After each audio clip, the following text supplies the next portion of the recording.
नमस्कार, आप सबका स्वागत है। काफ़ी समय से इंतज़ार करते-करते और काफ़ी सारे लोगों का जो साँस अटकी हुई थी, वो 14 तारीख को जाकर थम गई। मतलब साँस थमी नहीं, वो इंतज़ार की घड़ी थम गई और चुनाव का परिणाम आ गया। इस चुनाव के परिणाम में एनडीए, जो कि नीतीश कुमार की अगुवाई में लड़ी जा रही थी, वो भारी मतों से विजयी हुई। वो अपना सीट 200 के ऊपर लेके चली गई, दोनों बीजेपी और एनडीए मिलकर। वही महागठबंधन तो डूब ही गई। इस एनडीए के सुनामी में वो पूरी तरह से डूब गई। सारे जीते हुए कैंडिडेट को मेरे तरफ से बधाई, और जो हारे हैं उनके लिए शुभकामनाएं कि अगली बार आप फिर से आए, राइट डायरेक्शन में आए, सही मुद्दा लेकर आए, फिजूल का बात न करें उन पार्टियों को भी। तो अब तो बस मुख्यमंत्री की ऑफिशियली घोषणा होना बाकी है और शपथ ग्रहण बाकी है। तो सारे कैंडिडेट जो जीते हुए हैं, जिस भी पार्टी का है, वो अलग चीज़ है, अलग अलग पार्टी के कैंडिडेट हैं। पर अब क्या है कि इस बिहार के जो तथाकथित बताएं, और वो खोज भी निकाल रहे हैं, पता कर निकाल रहे हैं कि जो विधायक जीते हैं जिस भी विधानसभा से, उनका कास्ट क्या है, उनका जाति क्या है। और वो पता करने के बाद बहुत ही गौरवान्वित महसूस कर रहे हैं अपने आप को कि भाई हम तो कमाल कर दिए, हमारी जो जात है कमाल कर दी। बिहार में हम लोगों की जात की संख्या विधायक के रूप में इतनी हो चुकी है, और इस बात को लेकर वो बहुत अति उत्साहित है। सोचिए, क्या आपको लगता है कि कोई भी पार्टी बिन एक किसी खास जात के बेसिस पे वो सरकार बना सकती है? कतई नहीं। पार्टी के जो मुखिया हैं, जो टॉप लीडर होते हैं, वो तो कभी एक्सेप्ट नहीं करते हैं कि ये जो जीत हुई है सिर्फ इस कास्ट की वजह से जीत हुई है। पर जो उनकी कार्यकर्ता हैं, जो वोट देने वाली आम जनता, जिनको आम जनता बोला जाता है, वो बहुत शातिर होते हैं, कहते कुछ और हैं, करते कुछ और हैं। तो वो क्या सोच रही है, जिसको पढ़े लिखों का जमात कहा जाता है, तो वो इसके लिए घूम रहे हैं कि मेरी जात का विधायक कितनी है। तो आपको क्या लगता है कि ये सब करने से क्या मिलेगा आपको? एक अंदरूनी खुशी तो ही मिलेगी। इस बात को कहने में आपको बहुत गौरवान्वित महसूस होगा। और कहाँ पे गौरवान्वित महसूस होगा? वहीं पे जहाँ पे सिर्फ आप ही के जात के लोग रहते हैं, वहीं पे आपको गौरवान्वित महसूस होगा, वहीं पे आपको अच्छा लगेगा। पर वही किसी दूसरे जात के सामने जाकर आप नहीं ढिंढोरा पीटिएगा, असहज महसूस हो जाएगा वो दूसरा व्यक्ति कि ऐसा आप क्यों कर रहे हैं। आप खुशी सिर्फ घर में मना सकते हैं, पर जो घर में खुशी मनाए और इस जैसे खुशी को अच्छा खुशी तो नहीं बोला जाएगा। ये असहज पैदा करना समाज में फिर से जो बैलेंस बनाने की जो प्रक्रिया लोग करते हैं, उसको आप अनबैलेंस करने की कोशिश कर रहे हैं ये सब बातें बोलकर। आपको खुद ही नहीं पता है कि जो आपके विधायक जीते हैं, जो इतना इतरा रहे हैं अपने जात के विधायक पे, क्या वो सिर्फ आप ही के जात वो वोट दिए हैं उसको? एक विधानसभा क्षेत्र में आप नहीं घूमते हैं तो जाकर घूम लीजिए, पता कर लीजिए, या विधानसभा को क्यों घूमना है। आप जिस भी क्षेत्र में रहते हैं अपने वार्ड संख्या में जाकर देख ले, आपके पड़ोसी क्या आप ही के जात के हैं? सिर्फ कुछ मोहल्ले हो सकते हैं, पर मोहल्ला के बाहर जाकर देखिए, आपके जात का सिर्फ लोग नहीं रहते हैं, वहाँ पे काफ़ी सारे जात के लोग रहते हैं, धर्म के भी लोग रहते हैं, अलग अलग धर्म के। तो फिर इतना इतराना क्यों कि मेरी जात की विधायक की संख्या इतनी हो गई, उसको देने वाला जो भी वोटर है वो सिर्फ आप ही के जात का नहीं है, वो और भी जात के हैं।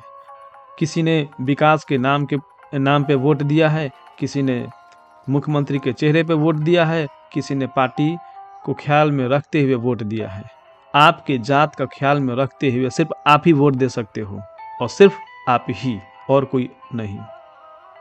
तो ये मानसिकता है ना, आप निकाल दीजिए। जो जीतने के बाद इतराना है आप लोगों का, एक तो डायरेक्शन सही नहीं है। आप पढ़े लिखे होने के बावजूद भी आप लोग, पढ़े लिखने का मतलब ये नहीं होता है, डिग्री वाले से थोड़े मतलब है कि पढ़े लिखे हैं। आजकल तो डिग्री से क्या लेना देना है।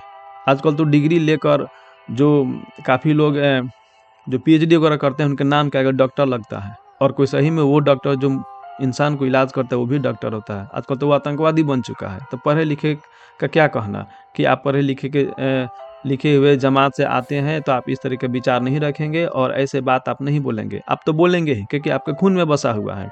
आप उससे बाहर निकलना चाहते ही नहीं हैं। आप बिल्कुल भी नहीं चाहते हैं कि उससे मैं बाहर निकलूँ और ना किसी को निकलने दूँ। जैसे लोग बोलते हैं गाँव में कि एक भाई ऊपर चढ़ता है तो दूसरा सीढ़ी पर से खींच लेता है कि नीचे धड़ाम से गिरो, हम तो डूबेंगे तुमको भी ले डूबेंगे। ऐसी मानसिकता है। जरा अब अभी से भी सुधर जाइए आप लोग। ऐसा काम मत कीजिए। ये देश सबका है, सब कास्ट के लोग रहते हैं, सिर्फ आप ही के कास्ट के लोग नहीं रहते हैं कि आप इतना इतरा रहे हैं। तो डॉक्टर का आप समझ गए, आतंकवादी आजकल हो रहे हैं। तो कौन बोलेगा कि नहीं, जो पढ़े लिखे नहीं हैं, जो बेरोजगार हैं, जिनको शिक्षा नहीं मिला है, वही इस रास्ते पे जाते हैं ना। तो आपके जिनको स्लीपर सेल बोला जाता है, तो पढ़े लिखे लोग आजकल स्लीपर सेल के रूप में है। मतलब वो अपनी बुद्धि विवेक इस तरह से इस्तेमाल करते हैं कि सामने वालों को एहसास कभी कभी होता है, बहुत मौके पर तो होता ही नहीं है, पर वो अपना एजेंडा लागू कर देते हैं। वैसे ही वो स्लीपर सेल जो आपके बीच में रहता है और वो एक आतंकवादी ग्रुप से संपर्क में रहता है। जिस दिन उसका आका का खबर मिलेगा, जिस दिन उसके आका का ऑर्डर मिलेगा, उस दिन वो बम मार देगा, आप खल्लास। तो ये जाति वाला बम क्यों आप छोड़ रहे हैं? उससे कंपेयर तो नहीं कर रहे हैं ना आतंकवादियों से, पर ये भी एक तरीका का, मतलब क्या ही कहा जाए कि घृणा इसे होती है। ये निचले तबके का सोच रखने वाले ये मनुष्य इंसान के रूप में भटक रहे हैं, जो इसे इतरा रहे हैं। आप भाषण जाकर सुन लीजिए नरेंद्र मोदी का, उन्होंने कभी नहीं बोला कि हाँ इस जात की वजह से ये हमने जीता है। एक विधानसभा में 243 सीटें हैं, कोई अब जिसका सरकार उस पार्टी से जाएगा, कोई विपक्ष में बनकर जाएगा, पर जाएंगे सब, और सिर्फ एक ही जात के लोग नहीं जाएंगे, अलग अलग जात के जाएंगे, और सिर्फ आपका काम एक जात से नहीं चलेगा। तो कम से कम कोशिश करना आपकी धर्म कर्तव्य है कि हम इस तरीका के मानसिकता रख कर आगे नहीं बढ़े। बाकी आप अपने जीवन में सफल तो हो सकते हैं, सारे कुछ हो सकता है, इसमें कोई गुरेज नहीं है।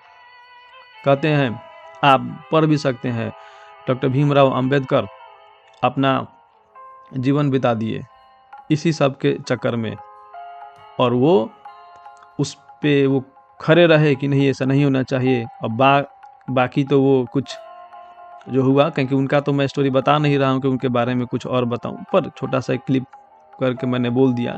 पर आप अपने मानसिकता से निकलिए, ठीक है। ये जाति जाति करके आप इतराइए नहीं, क्योंकि सिर्फ एक जात से कुछ नहीं होता है, ठीक है। तो कहा जाता है ना कि जाति की ऐसी जाति है कि जाति ही नहीं। तो आप इस कंसेप्ट पे न चलिए। आप युवा, हम युवा पे ही ये भविष्य टिका हुआ है, जो पिछले कई साल से होते आ रहा है। कुछ तो बदलाव करने की कोशिश करें, अपनी सोच में परिवर्तन लाए और उस पर आगे बढ़ें, तो ऐसा करें। एक वाकया मुझे याद आ रहा है कि हम जा रहे थे हम कहीं उड़ीसा में थे, तो वहाँ पे रोड पे जब चल रहे थे तो हम सुने, जो एक आदमी जा रहा था तो उसने घंटी बजाया साइकिल का, तो वो हट नहीं रहा था, या हो सकता है उसको सुनाई नहीं दे रहा था, तो उसने पीछे मुड़ कर देखा, अबे क्यों इतना घंटी बजा रहा है, तेरे बाप का रोड है क्या, जो आम चाल के भाषा में हम लोग बोल भी देते हैं। तो साइकिल वाले ने बोलता है कि हाँ ये मेरे बाप का रोड है, बोल क्या करना है, मेरे ही बाप का रोड है, तेरे बाप का है। उसका मुंह बंद हो गया। बाद में बोला, पूछता है कि कैसे तुम्हारे बाप का है, कि इस देश का प्रधानमंत्री को मैंने वोट दिया है और माई बाप वही है, तो मेरे ही बाप है, बोल अब तू क्या करेगा। तो इस तरह से कुछ लॉजिक में चर्चा भी हो जाती है, वाद विवाद भी हो जाता है। तो जो इतरा रहे हैं ना जात पे, तो मेरे जात के हैं, मेरे जात के हैं, तो उस सबका बाप कौन है, इस देश का प्रधानमंत्री है। तो हो सकता है कि आप जिस जात के खोज में निकले हैं कि मेरी जात का ये विधायक है, और उससे मेल नहीं खाते हैं वो प्रधानमंत्री जी, पर फिर भी देखिए वो आपके जात का भी वो बाप है। हैं, वो आपके जात का भी वो बाप हैं। सिर्फ एक जात के वोट से वो नहीं प्रधानमंत्री बने हैं पिछले 11-12 सालों से, और ना ही मुख्यमंत्री थे इसके पहले, ना ही जो भी हैं विधायक हैं, चाहे कोई भी पार्टी के हो, वो सिर्फ एक जात से नहीं है। तो सबसे निवेदन है कि आप इस तरह के सोच से निकले और बाहर जाएं। तो चुनाव में ये सब तो होती रहती है घटना, और बड़बोलापन भी अजीब सा है।